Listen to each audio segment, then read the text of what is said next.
Danger, danger.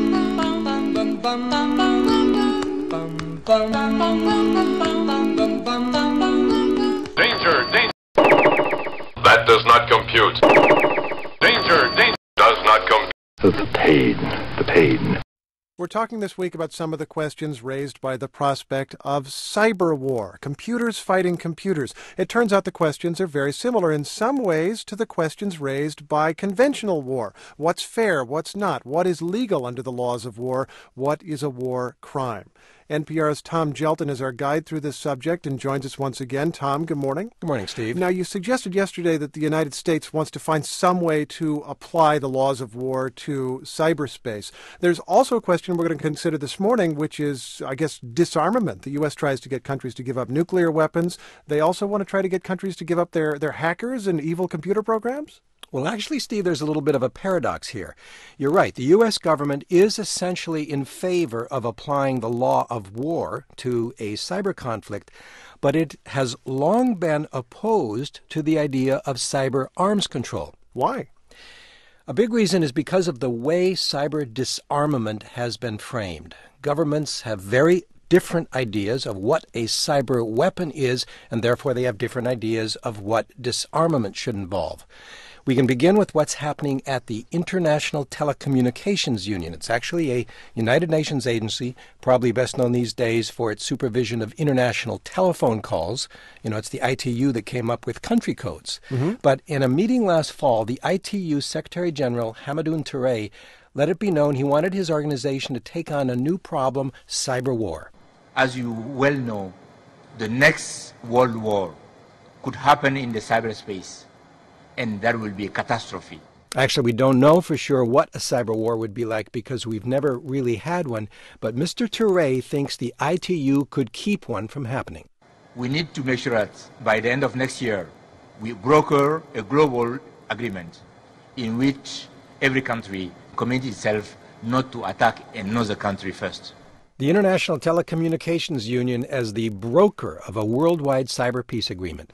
May sound like another wacky UN idea, but there's more to it, Steve. Behind this notion of a cyber peace negotiation is a high-stakes battle over no less than the future of the Internet itself, because the countries most eager to see a cyber peace treaty have their own idea of what cyber war might mean. Well, let me make sure I understand that, Tom Gjelten, because it seems pretty straightforward. If you talk about cyber war, you can talk about hacking, destroying computer systems remotely, knocking down power grids and so forth. What other definition of cyber war is there? Well, let's go back to 1998. At the UN that year, Russia proposed a global disarmament agreement applying to cyberspace.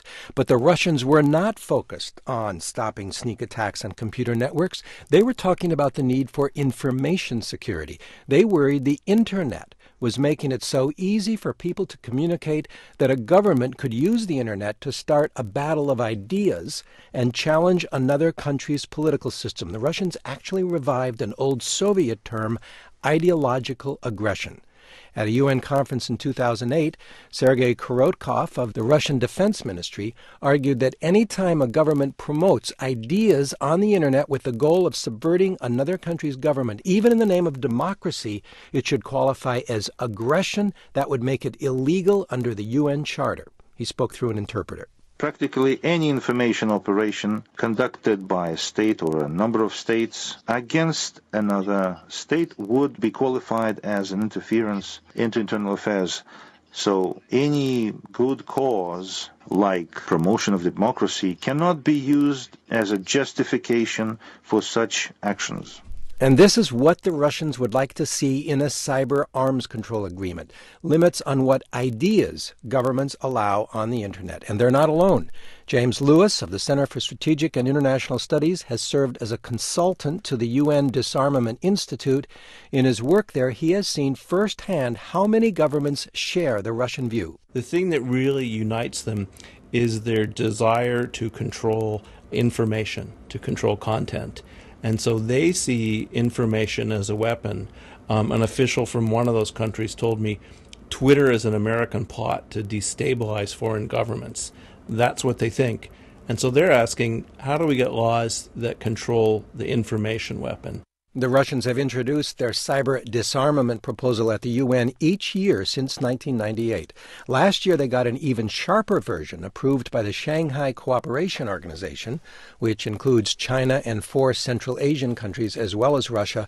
The accord defined information war in part as an effort by a state to undermine another's political, economic, and social systems. It actually used the term mass psychological brainwashing. So what we might think of as a battle of ideas, they're arguing is something insidious, evil, warlike. Right. And U.S. diplomats think the Russians see that Shanghai Accord that they negotiated last year as a blueprint for exactly the kind of cyber arms control agreement they would want from the UN. But getting information controls on the Internet would first require changes in the way the Internet is governed. Right now, nobody really governs it, and this is what brings us back to the International Telecommunications Union and the notion that it could broker a cyber peace treaty. There's now a push within the ITU membership, supported by the leadership, to give developing countries a bigger voice in decisions about how the Internet works, partly in the name of cyber peace. James Lewis says some powerful countries would support such a move. They are ready to put the Internet under more government control. India feels this way. Brazil feels this way. China feels this way. They want a bigger role for government. The changing international lineup on this issue of Internet governance is in keeping with other geopolitical trends, says Harvard Law professor Jack Goldsmith. Just as the global economy is being redefined by the emerging economic powers, so now is the Internet. How could it be any other way? This is a hugely important, consequential political, social, and economic tool, and powerful nations are going to try to wield it and shape it to reflect their interests. The network will increasingly, I fear, look like what they want it to look like. The United States, Steve, is actually trying to work with Russia and other countries to establish some norms of appropriate government behavior in cyberspace, no controls on information. But, Steve, the bottom line here is there is a growing feeling that the United States, having invented the Internet, has been able to use it as a weapon against its adversaries. And the next time you hear about the need for cyber arms control, be aware there's another story behind it. Meaning that the different ideas of what arms control means in cyberspace is going to complicate any effort to do anything about it. Yes, because we think of cyber war as attacking computer networks. Many other countries see it entirely in political terms. Which is how Iran, for example, would see this, I suppose. To the government of Iran, cyber war means giving dissidents the power to communicate via Twitter.